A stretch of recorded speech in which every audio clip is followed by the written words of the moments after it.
Hello, podcast world. I'm Marcus. And I'm Nick. We are Working Class Nerds. Cue the intro.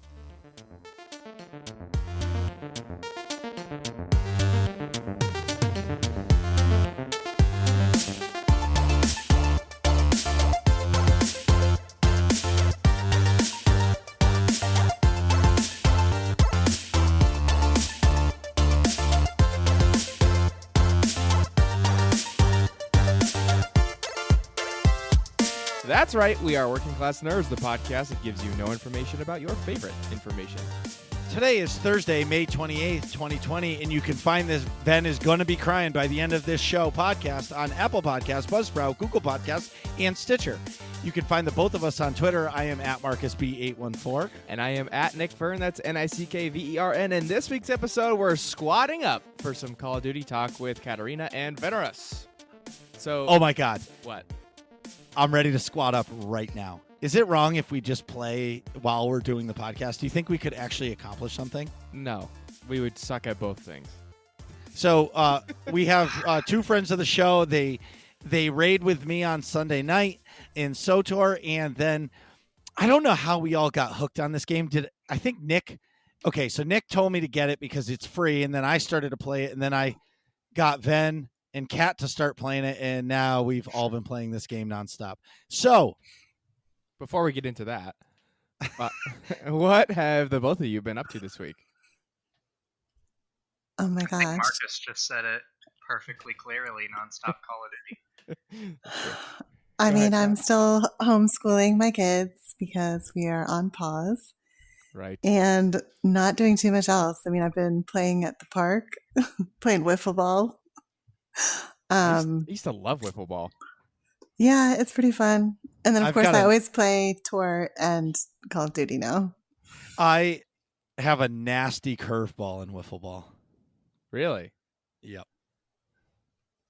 I am terrible at all things related to baseball and baseball like games, so I can't really boast anything. What about you, Ven? I've just been playing COD nonstop. Have you played any SOTOR except on Sunday? I've logged in, and I did one raid on Tuesday. That's Yeah, we did my training raid on Tuesday night. Wow. Other than that, I've just been playing COD. So you know why I'm getting so angry. It's just building up more and more and more. That makes sense, though. It's frustration, like, several times over if you're experiencing the same things all the time.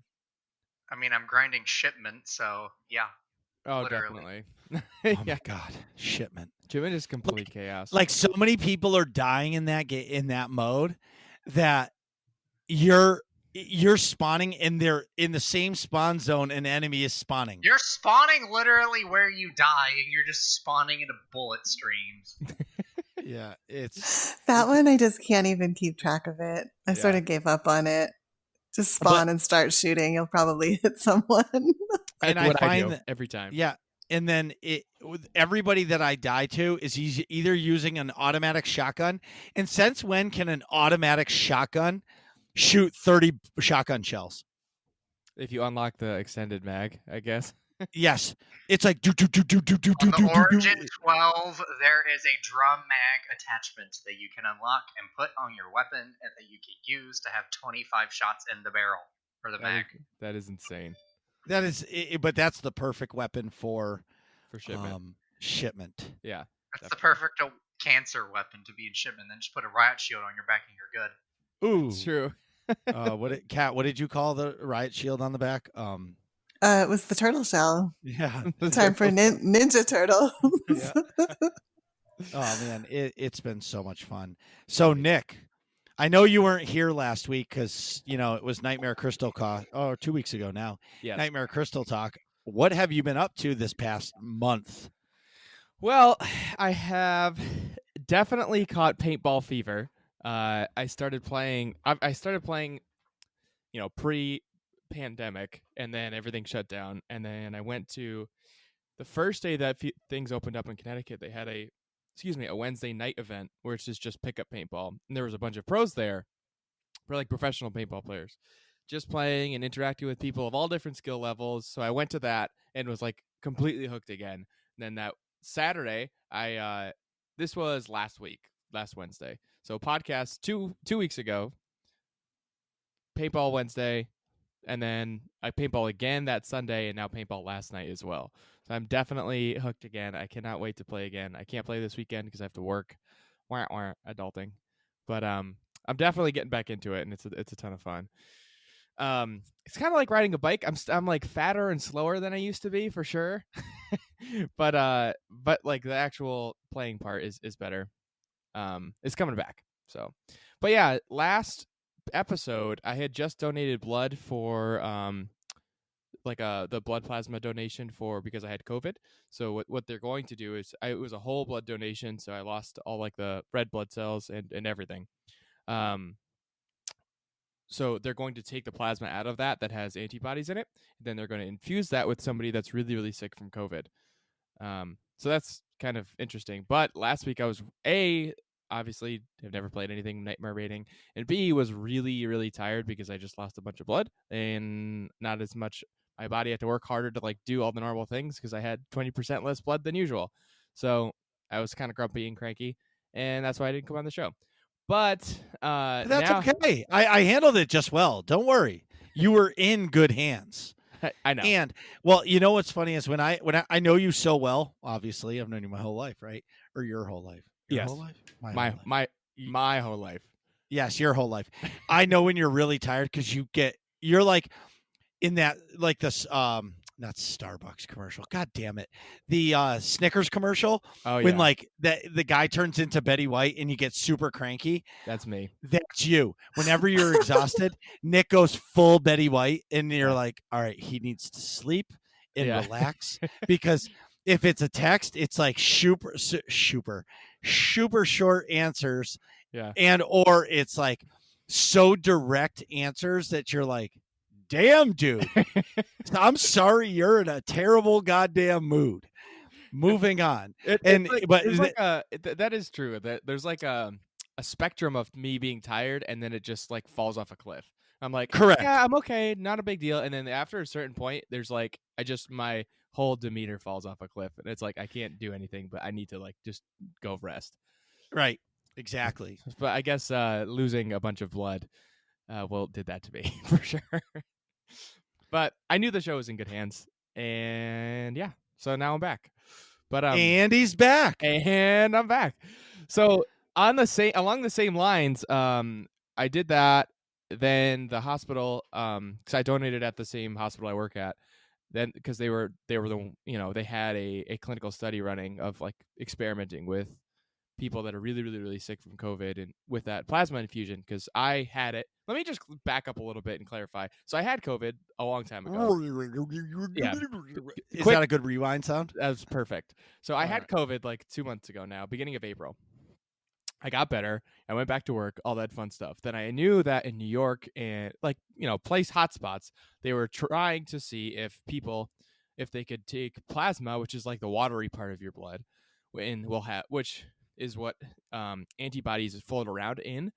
They were taking plasma from people that were healthy after they had gotten COVID and infusing that with people who are really, really sick. So, and what antibodies are, in case you don't know, that's what your body makes to tag viruses for your immune system cells to then come and eat the virus. So otherwise, if they're not tagged with antibodies, your immune system doesn't know to go attack them. So that's why viruses are kind of tricky. So until your body starts making the antibodies to tag them, they don't know to go. Your immune system doesn't really know to go attack it. It doesn't recognize it as foreign. So, me being better now, my body is making those antibodies against the COVID. But people who are super sick, their bodies haven't started making the antibodies yet. So it's basically this plasma is a way for me to donate those antibodies to somebody else who's really, really sick. More or less. I don't know if that makes sense or not, but so that's what I did 2 weeks ago. It was a whole blood donation. Then they take the plasma out, and they made a big deal about it because they're trying to promote it and get more people to donate so that they have more plasma to give to folks who are super sick. The hospital did. So they put me on their social media, like Facebook, Instagram, all that fun stuff. And then earlier this week, I had some casting company out of California reach out to me and say, hey, we're trying to do this little documentary. I think it said in the note, it said 0.30 long documentary, but I don't know if that's minutes or seconds. So it's either a 30-second film or a 30-minute film for social media. They want to share how plasma can If it's be used. 0.30, No, colon 30, like dot 30. So like, I don't know if that's 30 minutes or 30 seconds. yeah, that's 30. Yeah, that's 30 minutes. Probably, yeah. So they want to do a 30-minute film and then also some stuff for social media to like promote, hey, go see if your local hospital wants plasma donations, so that because that's super, super effective for helping people that have it. And they told me to sort of fill out this application with who I am, my backstory for getting it, and why I want to donate. And I haven't heard back yet, but that would be pretty cool if I ended up getting in this film for COVID. I could be famous. Well, It's my big break. no, you're sick as fuck. I was. I mean, really you were. sick. When my daughter was so worried about him, Julia, and we would FaceTime Nick every day, and you could see how bloodshot his eyes were. No, it wasn't because he smoked weed; it was because he was sick as a dog. Yeah. But Julia didn't know that, and like you could tell, like he's like, "Oh yeah, Julia, I'm fine," and his eyes are going, "Fuck, oh, feel good." Yeah. So it was, it sucks. I had to pull out all my acting skills to talk to Julia and be like, "Oh yeah, I'm doing great." And then meanwhile, before that, I was like half dead on the chair. But so outside of my potential big Hollywood break here, I've been playing Call of Duty with you guys, but we'll chat about that later. So Marcus, how's it going, and what have you been up to? I finally beat Skyva hard mode, which was awesome. That's an accomplishment for me with my damage control team on Saturday night from the Lit Guild, Lit, L-I-T. And then, so we started working on Isaac's, and there's so much in that fight, even in the beginning, and I'm trying to understand the mechanics, and I don't know if it's like who I am as a person or not, but like I want to be better. I always want to be better. And I want to be able to, not be a nuisance. And I feel like not a nuisance. I don't want to be the weakest link. And I feel like I am the weakest link. And it bothers me a lot because I feel like I'm fucking up so much, but I'm learning. But like, when is the curve turn from learning and being the weakest link? Right? Yeah, I know what you mean. And, on the team, there's two of us that have never cleared this fight. So the other 6 people have. So it's like, okay, they know how it's done. So now are they judging me on how I play? And I've never felt like this before in a video game, because I was always like, I don't care. Like, I'm doing the best I can, and that should be good enough. But I truly feel like I'm not good enough. You know what I mean? But I'm trying. And there was a guide video I watched. So every time I watch it, it's 45 minutes of my life gone. Yeah. And how many times have you watched it? I don't even know. A lot. 10? Like more than 10. Yeah, like 10 times probably. And I know, like, because the hardest part is, okay, if we get through the first phase, then we get into the second phase, everything's going great, and I've only studied the first 3 phases. What happens if we clear the third phase? Now I got to know what I'm doing in the 4th phase. And Right. I always get asked the question, Marcus, do you want the hard job or the easy job for the tank? And what do I always say, Nick? The hard job. Yeah, right. Because I want to be the best or be better. Right. And because I'm taking the harder job, I'm causing the team to wipe more. It's a very big learning experience for me. Yeah. And I'm really enjoying tanking, but it's and now I'm starting to understand how Doc Sotor feels about losing all the time. So then Sunday nights with Death Star Troopers, we have been getting consistently to the 3rd floor of Revan, and we're all learning how these aberrations, so like they're big purple like pools of fog, right, Nick? And, yep, I'm listening. and it's your camera has to turn towards these things as they pulse. It's I not don't know just if the you- camera, it's your character's body. Yeah, so you have to turn your character's body towards these things, and it's almost like think like a clock. So somebody says 7 o'clock, 3 o'clock, 2 o'clock, whatever those numbers are, and if you don't face them, the aberrations throw you off the map. Start over. Wow. That's hard. Yes, it fucking sucks. Do you have to be like precisely facing them or just like the general like I think it needs to be pretty close, but it doesn't have to be exact. wow. That's a crazy mechanic. It's difficult. It's stupid. People, listen, I'm all for cool fights, but that is just a stupid mechanic that nobody needs. And I'm sure there's some hardcore Nightmare Raiders out there that are like, that's one of my favorite fights. Listen, when Death Star Troopers gets this clear, I am never going back to that fight.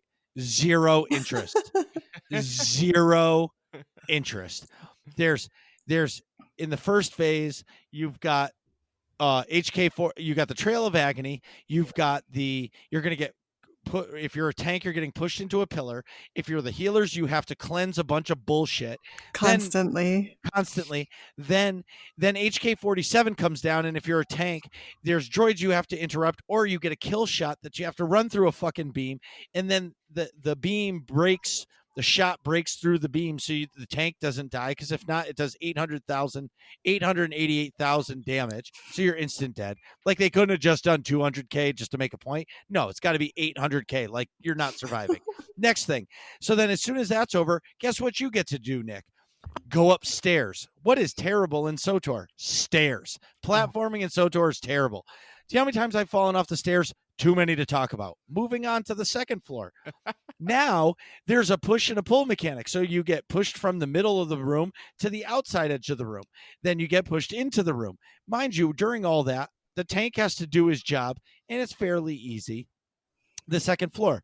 But wait, there's more. So when you beat the second floor, now the middle of the room, inside where that beam is, there's stairs that come through. Okay? Yep. You have to climb those stairs to the third floor. Thank God only one person needs to make it, because then the entire team is rezzed on the third floor. You land on the third floor. Now your mindset has to change, and it has to think of this map as a clock, right? I don't know about you, Nick. I have terrible sense of direction. I have great sense of direction. I don't look at life as a clock, okay? That's not how I live my life. Okay. I run through Call of Duty praying and spraying, okay? I don't look at life as a clock. So now this fight starts. That explains so much. Yes. So I start the fight. I take the boss, okay? Pushes you out, okay? Okay. Now I have to stand in this exact spot, because if I don't stand in this exact spot, these aberrations that start floating around come in. They land within like inches of each tune. Okay. Yep. Then I have to go to this other spot, this exact location, because if I go any further, I can't taunt. And if I'm any closer, I wipe the group, because the boss cleaves the group. Next. Now it's aberration phase. You need to turn your camera and your body to look at this clock. Now, Marcus does not understand this clock mechanic. And I am admitting that right now, because I am terrible. But it's the dumbest fucking mechanic I've ever enjoyed in a game. And wait, I don't enjoy it. It's fucking stupid. So now, oh no, it's fucking terrible. And then, because and I'm not talking shit about any of my raid team members at all when I say this, but you have somebody explaining these aberrations, and if they go 7 o'clock, oh no, I mean 6 o'clock. If there's any delay, thrown off the map. Let's start over. Yeah. So you almost have to look for it yourself and be a big boy or big girl and learn how to. And for the record, Kat and Keone, I'm not calling you guys big, and you have to be a grown-up and be able to pay attention yourself. Well, there's so much fucking mayhem going on this third floor. Marcus, ADD does not compute, okay? Right. Does not compute. Wait, now, so if it get the turning for this mechanic is precise, like, okay, so if you if they're at You your hold 6 your- o'c- if they're at 6 o'clock and you're looking like slightly at like 7 o'clock or something, you'll get tossed off. It's that precise.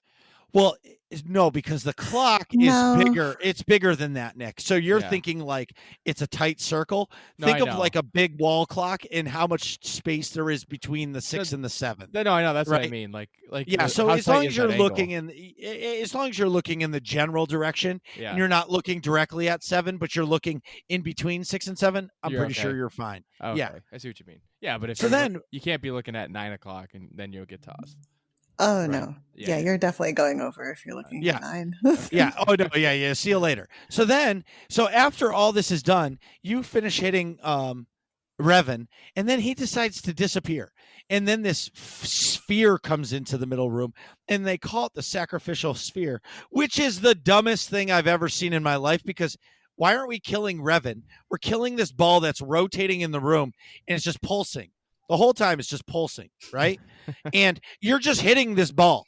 And Revan is standing on the side holding his arms up like he's controlling, like he's doing the spirit bomb in Dragon Ball Z. Okay, Nick? Yep. What is the dumbest thing in Dragon Ball Z? The spirit bomb. No way. This the is Spirit Bomb's the best. No, I it gotta takes stop you 25. there. No. The sorry. spirit This- bomb never works. It only Okay. worked on Boo. That's Okay. the only one it needed to work for.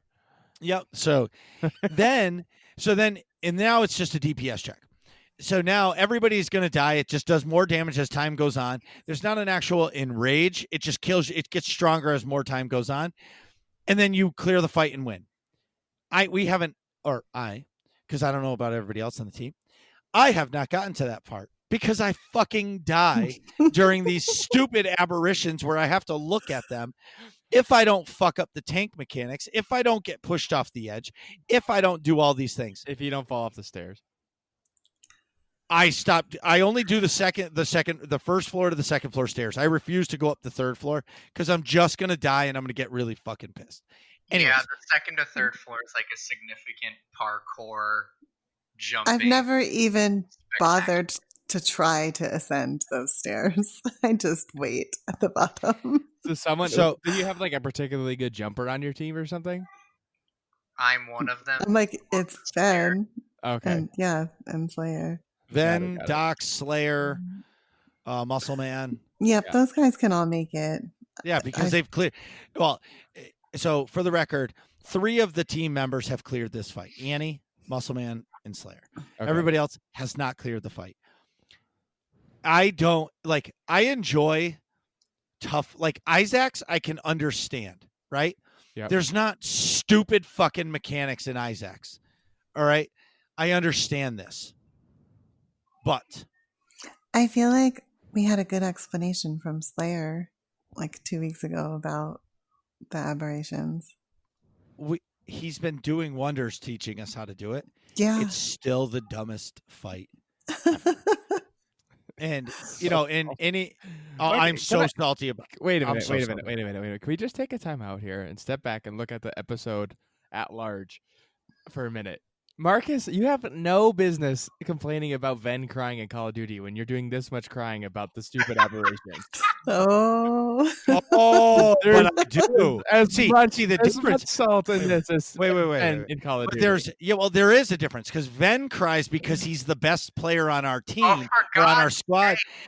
He's getting the most kills with the least deaths on our team, and he's still crying that the other team is cheating. But we're gonna get to that. Don't you worry. We will get to that. But Oh, so boy. so needless to say, other than that, in SOTOR, which I really enjoy my teams, and I really, really do, and everybody has fun, but I understand, like, when you start losing a lot, it weighs on you, and Yeah. thank God that I got Call of Duty and started playing it.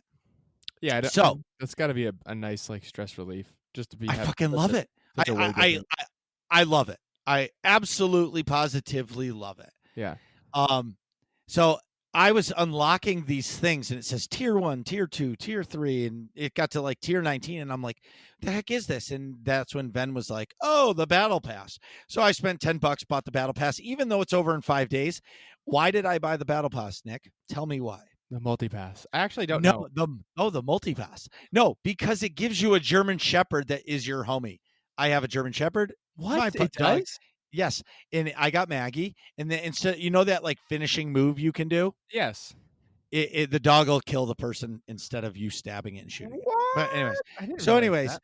so I'll go back. I've been playing Call of Duty nonstop, and then I'm in a predicament. So I've been streaming a lot, which has been going great. The problem is my main desktop is a pretty dope computer. Yep. But I play games in 4K. And what it takes to run a 4K game, it's a big load on a computer. So I'm running 4K, and then you throw Streamlabs in it for streaming, and it is taxing my computer. Mm-hmm. And my streams, like SOTOR, it glitches a little bit when a lot of shit is going, and then like Call of Duty, like it'll like the frame rates will drop. Battlefront, I can't even play. So what I'm saying is, so I'm in a predicament. Do I build a streaming only PC that is just meant to stream, to handle the stream? Yep. Or do I buy 244 hertz 1080p monitors and get rid of my 4K monitors? I'm in this predicament. Right. So personally, I say, I mean, yeah, I know you have money invested in that monitor, but I think having the 1080p monitors would just help your current computer a ton. I spent $500 on one of the monitors. I know. If you could resell that, it'd be one thing, but you're kind of you can't sell a monitor. Right. And as soon as I plug it in, it instantly makes the native resolution 4K. Right. So now my computer is straight up rendering in 4K. So I'm in a really tough spot. And they say, "Oh, change your resolution on the computer." Never works right. Yeah. It's a big giant pain in the ass. And yeah. Anyways, the final thing that I've been doing is listening to Ven cry that he's gone 30-6 and the other players are cheating. But we're going to talk about Call of Duty and the anger management that Ven needs in a minute. But in SOTOR news, they've been fixing bugs, pretty much fixing bugs and bugs and bugs. I don't know if they announced this. When's 5.8? Oh, maybe. I don't know if we talked about it. They're doing on the PTS. They've released. They're going to be doing swoop bike racing as a weekly and like an event, like the Raccoon event and stuff like that, the Gree event and stuff. I have not played it. It's on the PTS. I have not done it, but from what everybody's saying, the swoop bike racing is really fun. More details to come. Blasey, blah, blah, blah. In AIE news, Nick. In AIE news, I have to scroll down there. Where is the AIE news section? Oh, here we go. In AIE news, Friday, June. Wow. I scrolled way past it. In AIE news, Friday, June 26th through June 28th will be the first ever. The first ever what? Put a space in there. Read underneath it. What's it called, Nick? Oh, okay. See, this is what happens when Marcus writes notes and then I have to read them without proofreading them. So you can't put end punctuation in the middle of a sentence. So let me start. Oh my God! over. You just no. Yes, in AIE news, Friday, June 26th through 28th will be the first ever AIE's Where to Start event, which is going to be hosted by Fezgig and Marcus. So what is it? Well, funny you should ask. It's a 3-day. It's gonna. Go ahead. Okay. It's a 3-day event in all of the games that AIE plays. Okay. So on the first night, which is a Friday night, we're going to be starting with Elder Scrolls Online's Mandatory Fun Night. So Elder Scrolls Online is not a free-to-play game. It's a buy-to-play game. Mm-hmm. So what is going to happen, we'll do the Mandatory Fun Night. Somebody will be either streaming it. Well, all of the games will be streamed in our AIE Discord. So if you don't feel comfortable going to Twitch and watching somebody stream, it'll be in like a personal voice channel of the Discords. So you're going to be able to see all of these games played whenever they're being played.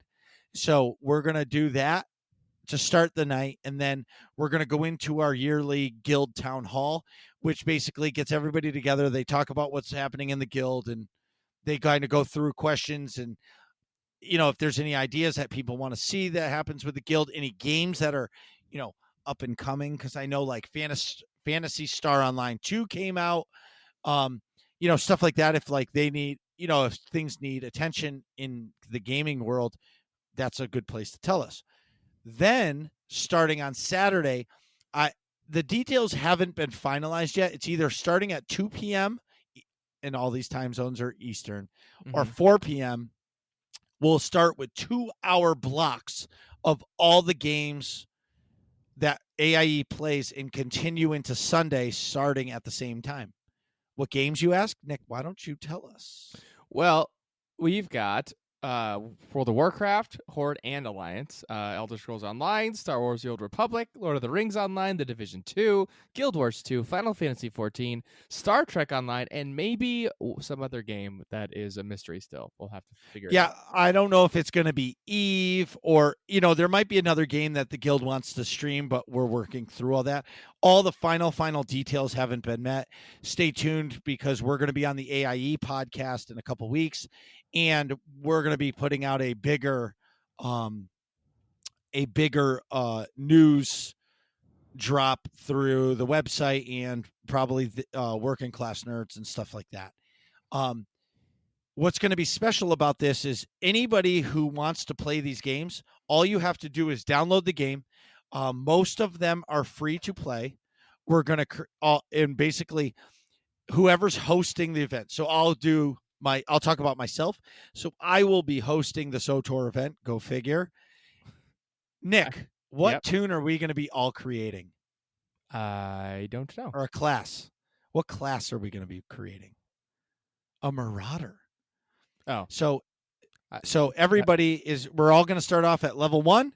We're going to all create a Marauder, and we're all going to go through for 2 hours, create a character, create your look, and then we're going to start going through the class story together. So maybe you've always you've never played SOTOR, but you've always wanted to, and you're really you're not sure about it. This is the perfect night to come because there's going to be a bunch of us playing these games, and you're going to have the hand holding that you may need. And it's going to be a really fun event because we've never done this before. That sounds as far as I know. Yeah, it's going to be really fun. I'm really excited because I'm going to get to play some of the games that I've never played that I'm going to want to play because now, they're going to be in the forefront, and it's going to be an opportunity to have everybody check out the guild and see all of the games we play because, Nick and I talk about this all the time, but you don't really understand how many games we play until now you're going to be able to see it. For an entire weekend, we're going to be taking over and streaming all the games the guild has to offer. That's awesome. So if all this sounds fun to you, go to aie-guild.org, jump in the Discord, and ask for a guild invite, whether or not you play Star Wars The Old Republic or any of the other games we play, like all of the ones that we just chatted about. We'd love to have you. So come join us. aie-guild.org. Get in there. Jump in the Discord. And come play games with us. Yes. So, Nick, do you need to use the bathroom? As always, I do indeed. So we'll be right back.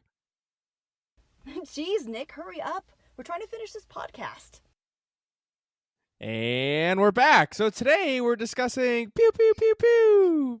But really we're talking about Marcus and I's newfound interest and borderline obsession with Call of Duty. So recently we dipped our toes into Warzone since it's free and found tons and tons of fun squatting up with all of our friends. So much so that we both ended up buying the full game as well. I mean, I had the full game for PS4, but I'm playing on my PC. And of course, our guests this week are two of our fellow squaddies and AIE guildies. Right? I think AIE guildies or no? Half and half. Half and half. Sorry. But definitely squaddies though. So we wanted to have them both on and chat about why we find playing this particular edition of Call of Duty so satisfying. And I don't know, what is making us drawn to this edition more than others have, I guess. So go ahead, Mark. Can I start? Yeah, go ahead. Yeah. So Call of Duty for me means a lot. And I've talked about this many times on the podcast. Like, Call of Duty was the reason why I started PC gaming. But even before that, when Call of Duty Modern Warfare, the original Call of Duty 4 Modern Warfare came out, like it was Xbox 360 time, and like that was the shit. There was a perk you got called Martyrdom, Yep. where when you died, you dropped a grenade on the ground on your butt. So like, ha ha ha, I'm gonna kill you, even though that. And then that became like a meta game to be able to run away from that and not die. And it's been a passion for me for a long time. And then as the games progress through the years, I feel like Call of Duty lost its spark. So Black Ops came out, and this is the history of Call of Duty. So when Black Ops came out, it was really, really good. I personally like the Treyarch versions of Call of Duty better than Infinity Ward of the back of the day. I just felt they played better, they were faster. It was a better game for me. And it was funny because some people were better playing at the Infinity Ward games versus the Treyarch, and I was better at the Treyarch versus Infinity War. Right. It was just a different. It was the same game, but they played differently. Yeah. And then same engines, but they played differently. Yeah. Right. And then I feel okay. I'm gonna break this down to other games. I don't believe a game should come out with a new version every single year. I don't. I believe they should have a 2-year cycle so you can really get the full potential of the game and enjoy it. And then by the time 2 years is up, you're starving for a new one. Right. When a new game comes out, you play it hard for a few months, and then you kind of drop off. And then the first DLC pack of new maps comes out, and you play it like crazy, and then the game starts to disappear. Right. Right. Where if they committed to a 2-year cycle, I feel like you would be more committed to playing that game. But the problem is with any game, when you're coming out with a new one every year, that pressure of the next one has to be bigger, then the next one has to be better. And it got to a point where I feel like Call of Duty lost its like edge. Yeah. As soon as like the double jump came out in Call of Duty and it started to feel like Halo, and then they put the run on the walls mechanic like you can do in Titanfall. I just completely lost interest in it. It was like, okay, you guys lost what the fun of the core of the game is for me.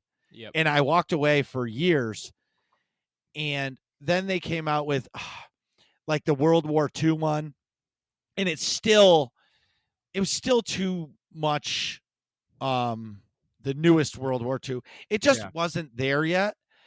And then they came out with this edition, and I've been talking to a lot of people who've been playing it, and they're like, it feels like, I'm going to call it OG Call of Duty. And I was like, really? And they're like, yeah, you got to try it because the Warzone, which is their battle royale, quote unquote mode,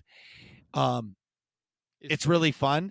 And what I hate about battle royales, all of them, or whatever ones I've played, is you never start with a gun. You always land with 2 fists, and then some other dude lands, and he happens to land right next to a box. And yes, survival of the fittest, natural selection, whatever you want to call it. And they've got a gun, and I don't. I feel like I'm being cheesed. Like, I don't care if you have an AK-47 and I have a pistol. At least I have a shot to shoot you in the head. Right. Because a headshot is a headshot. And so Nick was like, dude, you got to play it. And I bought it. I don't know. How many months ago did I buy it, Nick? A while ago. You mean when it first came out. Yeah, you downloaded Warzone immediately, but you just never really got into it until. Well, I never played it. Yeah, like 2 weeks ago, maybe. Right. So then, now fast forward to today, I'm enjoying it so much, and I think there's been a meta game in it for me where like I'm smiling and laughing, like, and then true personalities come out, and I feel like in a Call of Duty game, because I'm going to call Kat out right now and say she loves like crawling around and sneaking in Warzone and like finding the perfect shot and shooting. I really do. Exactly. Me, I live by run and gun. But then you have other people on the show that get so mad because somebody like beat them. And it's so funny because like out of nowhere, you'll get, what the hell, man? Yeah. And you're like, oh my God, What happened? Dude, I had him and I was one shot away from my kill streak. So try again. I can't do this. These guys are cheating. And it's don't awesome. say cheating. No, but I'm paraphrasing. Yeah, no, you don't say cheating. Sometimes you do. Sometimes. There was that one time when that guy was out of the map, but that was actual cheating.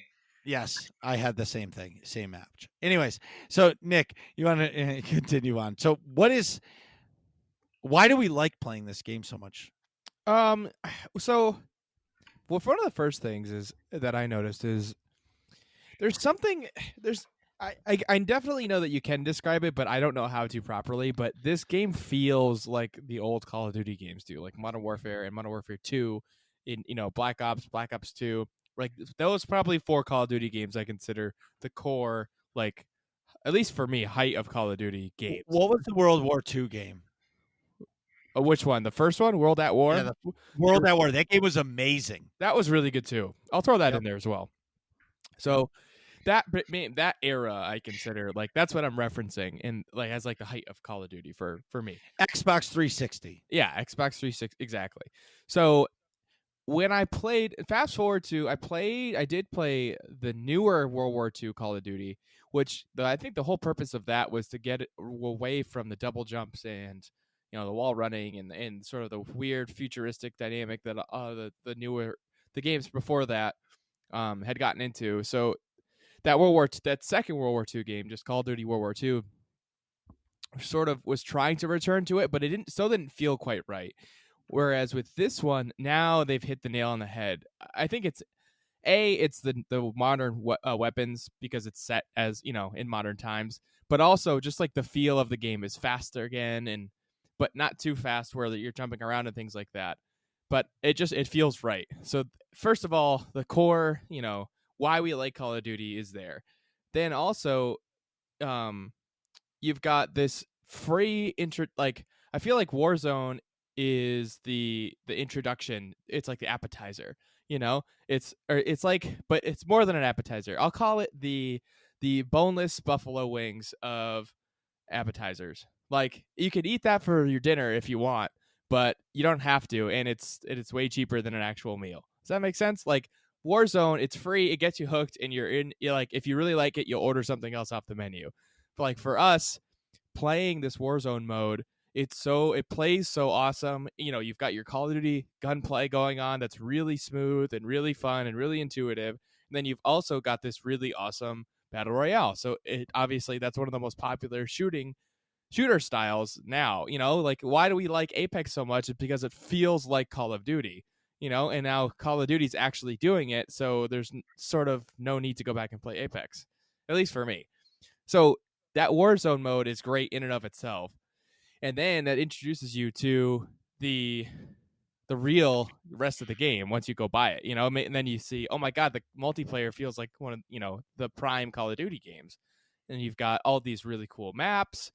I'm kind of rambling here, but then it opens you up to, oh, look at all these other cool things that they've expanded upon that we can talk about in a second. But let's just go back to Warzone, I guess, for a second. Go ahead. Well, no, can I just say something that I do like, and we got to ask Ben and Kat the same question, but the one thing that I do like about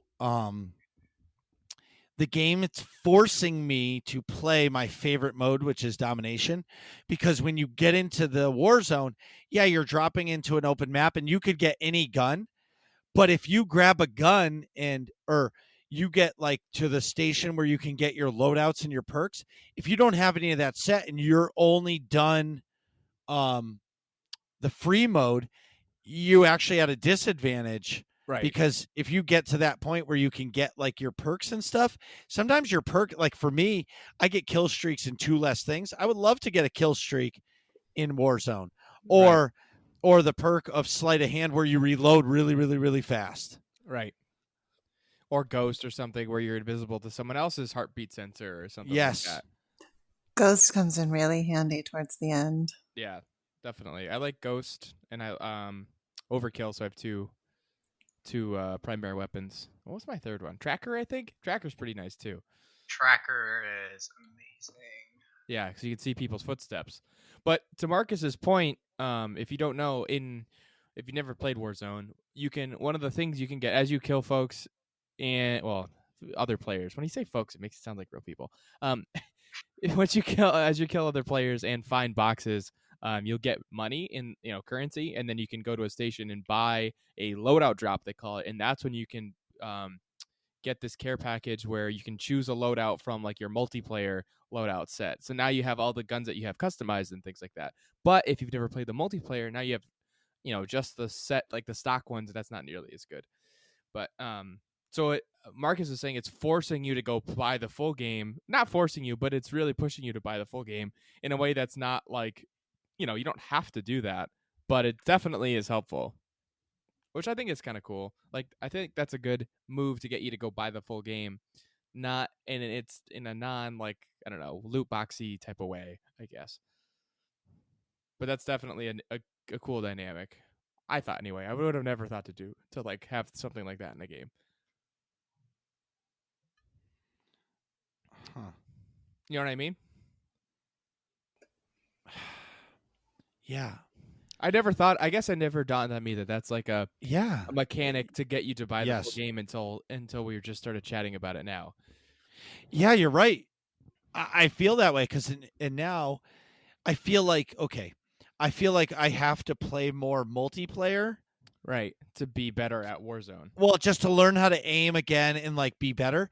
But at the same time, playing multiplayer actually makes you worse, I think. In Warzone, because Warzone is like sneaky, like here comes Cat. Shh. Cat's sleeping. You know what I mean? Like, oh, there's a guy. Wait for it. Oh, let's go kill him. No, wait. He's going to come to us. Right. You know what I mean? And then Cat gets the kill. Right. Don't spring the trap yet. But if Ven gets killed, what the hell, man? Oh my god. Sorry. It happens.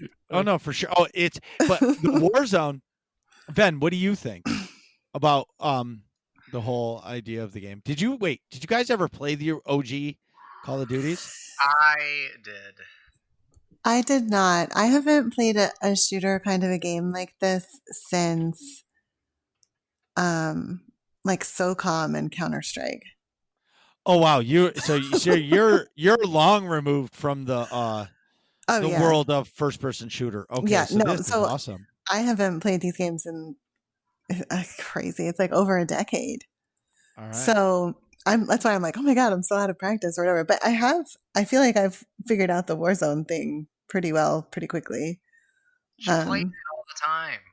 I do play it all the time because I like it so much. I feel like it's one of my like book and movie obsessions. I really like the Hunger Games, and it's totally like that. Like you have to run around, you have to be smart.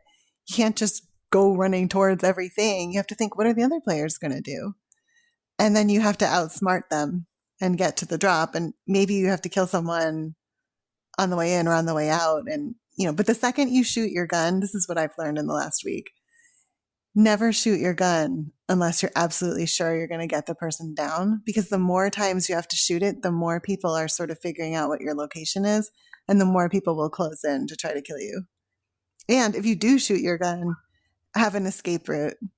Like I'll shoot off the top of a roof. If someone comes out the door, I'll parachute down.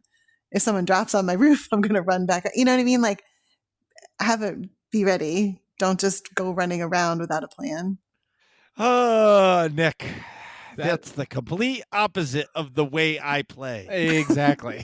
I never even thought of jump off the roof and use your parachute. Never dawned on me once. Really? Nope. You just jump off the roof and say good luck? Yep. Oh my what? God. What? Yep. You've never done that? I Nope. think it might automatically pull it for you, but I think we need to go play. No, it doesn't. After this, because it's going to be revolutionized for you now. Yeah, we should. We definitely should. Oh well, let's hurry up and get through the show. Anyway, so Ven, what do you think? I know you said you've played the OG Call of Duties. So how does this compare to those? And did you ever have this much fun playing the old ones? Like, I don't know, what was your level of addiction to the old OG Call of Duties? So, God, I started Black Ops, I think. Yeah, I started in Black Ops, and So my school buddies, they were all just fucking naturals at the game. And I was just kind of the guy who'd be there, he'd get some kills, but then my buddies were dropping like 50, 60, 80 kills every game. And so I mean, and then I grew to like Call of Duty, but then I fell off super quick when was it Advanced Warfare, Infinite Warfare came out. But I mean, now it's like I feel like I'm playing Modern Warfare 3 again, and I'm having the time of my life, especially right now. Yeah, I'll throw Modern Warfare 3 in there too. Yeah, I enjoyed that as well. I am enjoying the whole revamped maps. I've been playing a lot of Hard Hat, been playing a lot of Shipment. Like, yeah, it's a good time. And I especially like the weapon customization system because it's like so many things to try and tinker with. Yes, I agree. That's another. So like, that's kind of what I was wanting to get into a little bit. Was once Warzone's your appetizer, but then the actual multiplayer has so many added things that I find really cool. Like all the gun customization is way more than you used to be able to do. There's like, yeah, you level up your guns to 71 now. You get an attachment at every level. Exactly. So you have 71 different attachments for your every single gun, which is pretty cool. Plus all the camos if you're into that. But the camo unlocking is pretty fun. I did that for one gun so far. But I think the map variability is really interesting too. Like if I remember some of the older ones, they were basically all just those sort of 3-lane style maps where you've got center, you've got right, you've got left, and you've got like some different structures in each one, but that's basically how it would run. Whereas in this, you've got, super, super tight ones like Rust, which is obviously a throwback one, but in Shipment, which is new and insane. Just Shipment was a COD 4. It was? Yep. Oh yeah, you're right. It was, but this is a different version of it, right? I think it. I don't think it's exactly the same as the COD 4 one. I remember it being different. I'm not positive. COD 4 was like my least played of the OG. Okay, Me too. but at the same time, like I feel like the revamp of the maps is just a cop out to you know what I mean, to make new ones for me now. No, like Shipment's different though. It's not the same map. And it plays way different. No. Shipment is the exact same map as it was. It's the exact same layout. If you take the old one and put it on top of the new one, it's the exact same. Well, call it what you will. I mean, I feel like they're just trying to pull more people in with that nostalgia. Well, they're making it feel like the old OG game. But what I'm saying is, I played. What's the map? Is it Crash? Yeah, Crash. I hate that map. I feel like ugh. But the one thing that they did good, so if you guys remember the OG Call of Duties, like Domination, there's like 15 maps, but Domination would only give you 4 of them, right? Yeah. Now with this, the map variability is huge. So I think I've played like on Shipment. Huh? Domination on Shipment. Right. Well, right, but what I'm saying is there? I think I've played like 8 different maps for Domination, where in the old Call of Duties you didn't play 8 of them because there was only 8 maps in total. You know what I mean, or maybe 10 maps in total. Right. So, and only some of them queued for those game modes. Right. And then this game, in this game, you have access to all of the maps for every game mode, pretty much. Right. And there's a whole ground war section that we don't think we've ever played together anyway, which is like almost more like a Battlefield style, where it's got tanks and helicopters and wicked giant maps, and it's like 100 people in there, or 64 anyway. But that's, for me now, that's not Call of Duty. Right. Call of Duty isn't. I'm not a ground war guy for Call of Duty. If I want to play ground war, I'm going to play, Battlefield. Or even Supremacy and Battlefront. Right. You know what I mean? Like, Call of Duty for me is like straight up action shooter, arcade shooter, where like you die, you can respawn instantly. I think that's why I like it so much, because no matter how shitty I am, I spawn right away. There's no waiting. We're in like Battlefield. You have like a 15-second delay to be able to spawn. And you're like, all right, I'm ready. I'm hyped. I'm ready to go. And then it's like, okay, I gotta wait. Well, I like that you respawn right away as well, because then it doesn't make me feel so bad that I died. And it keeps the game more, to me, it feels lighter. It's just easier. It's like, who cares? It's more relaxing. And that's how you end up like yesterday. Like we burned like what, like 2.5 hours? Oh my God. Just boom. Yeah, we looked at the clock and it was 11:30. I was like, it's Yeah. 11:30, and Ben was like, yep, it is. And we're trudging forward. But I think one of the I guess I got one more point I think in my notes here. I was gonna say for me, I think this is just generally for battle royales, but I really like the team aspect of like, hey, we're all trying to survive and conquer this map together. And I think that's one of the reasons why we enjoy playing that game mode so much. It's like, hey, at least when you're with a whole squad of people, it's just infinitely better than sort of trying to queue by yourself or even with two people. When you've got the full squad, it's awesome to be like just coordinated, and I think it's one of the reasons why like group content in Star Wars: The Old Republic is awesome for people too. It's just that feeling of like, hey, we're all in this together. We're all working towards the same goal, and it's just awesome to sort of be a part of.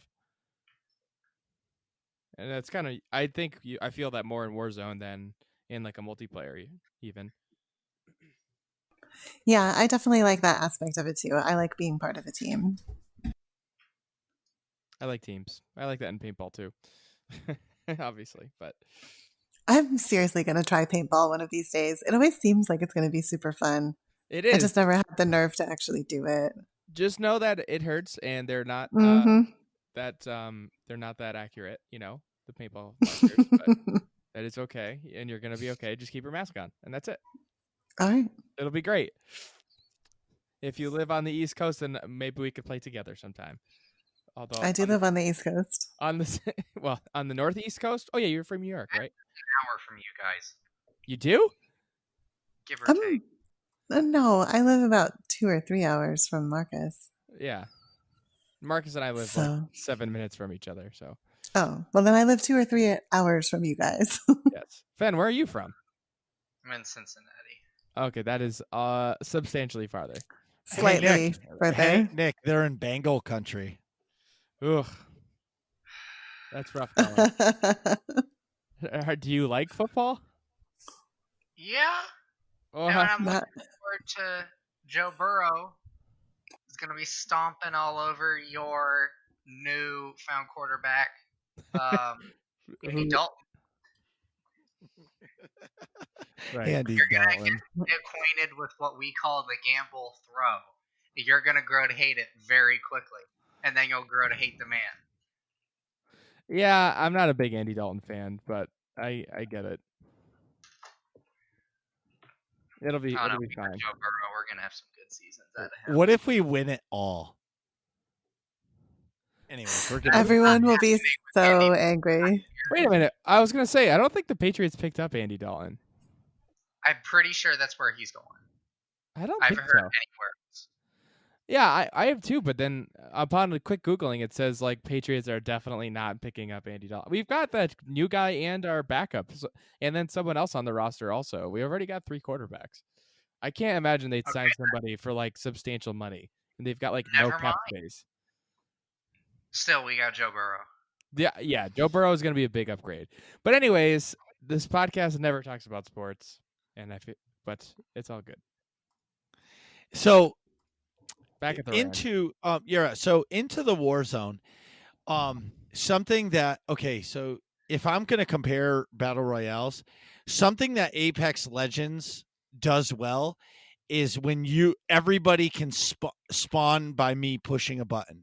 If I'm the squad leader, like everybody doesn't have to spawn at the same time. Like I can, like Apex starts with you ejected, and there's a follow button, right? Oh, so you push one button, and so I'm the squad leader. All of you guys just push the button to follow, and we all land in the same place or relative, because you can break off of that once you're getting close. I like that. The Call of Duty one I actually don't like, because if you're not in a voice chat or you're in a pug, nobody's communicating. How do you communicate? Text. Right.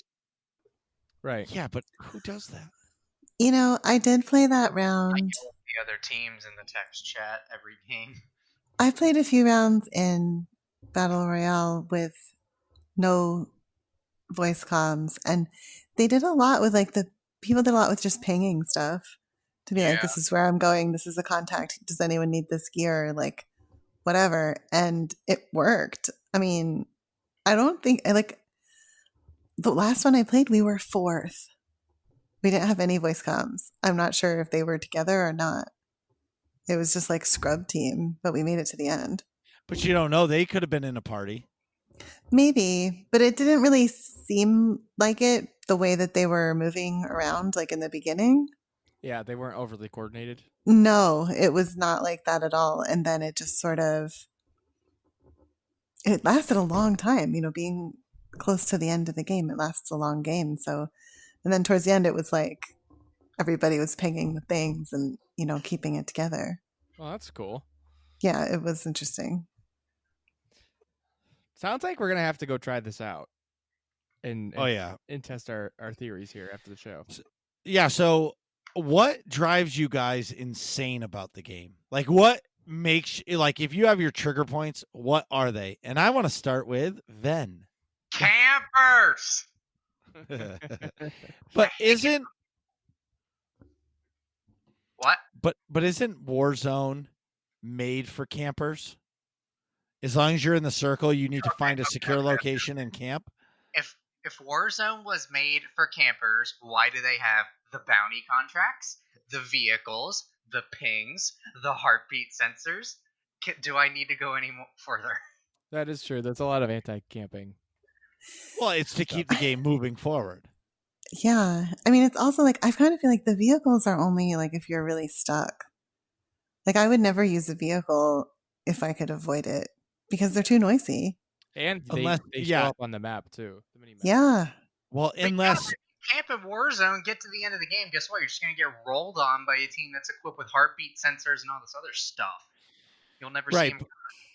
but at the same time, you know, I understand why the vehicles, because like if we're on the edge of the circle Mhm. and there's a car there, we're getting in that car and we're driving into the circle.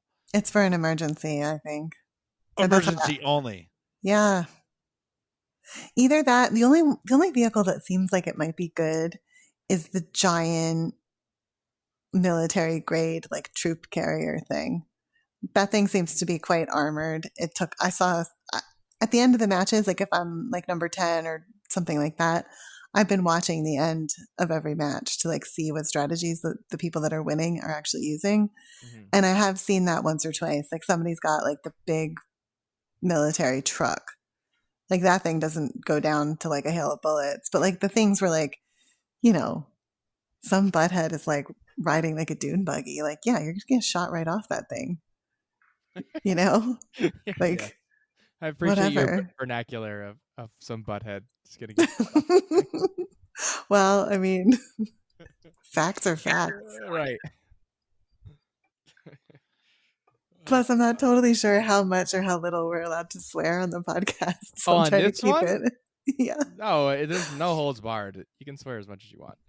Okay. Well, then I'd call them a dumbass. Yeah.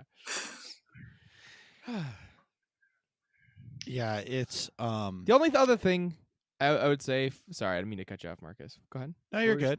Oh, go ahead. I was gonna say the only other thing that really drives me crazy is how often the servers get screwed up. But Yeah.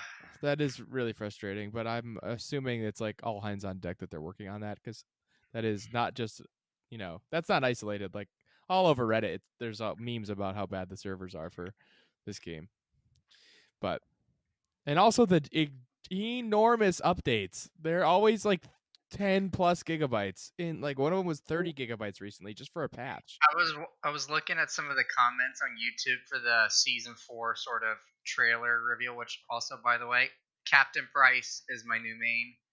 And no, I was seeing a lot of comments like 50 gig update incoming. Yeah, probably. I mean, like it's not like it's taking up that much more space. Like a lot of it is just rewriting data, but still, you have to still download that much content. It takes forever. There's nothing worse than like, and plus, like if the servers are acting up, your internet speed doesn't matter. Like I know on this last one, It was like 30 gigs, and it was stuck at like 10 megabytes per second or something because the servers were just crappy. And I think yours was even worse, Van, if I remember right. Mine got a significant upgrade a bit ago. But then Okay. Cats. Oh, she it was gets Cats. that That's right. premium internet. No, mine is super, super fast. I Oh, don't okay. have problems with downloads. It's I thought- like Oh, okay. quarter of a gig a minute or something. It's ridiculous. That is very fast. No, I thought someone else had problems with it. Never mind, just me. My internet's usually fast. Usually it's like 100 megabyte per second. Bit or byte? I forgot how that works. My internet's completely fine, but what I don't understand, okay, is I don't understand why they're so big. It's not like they're adding new maps. I don't understand why these updates are so big. Like, you literally need like 120 gigs or more to be able to play this game. Yeah, I don't understand what all that storage is for. They either. do actually frequently add maps in, and then they just release them periodically throughout update cycles. Like Hard Hat was literally released the week we started playing. Right. Or it was in the game the week we started playing, you mean? It just got added the week we started playing. Oh, okay. I gotcha. I Yeah. think maybe they drop a map every other week or something. I don't know. Map a month. Great. So I'll be lost forever.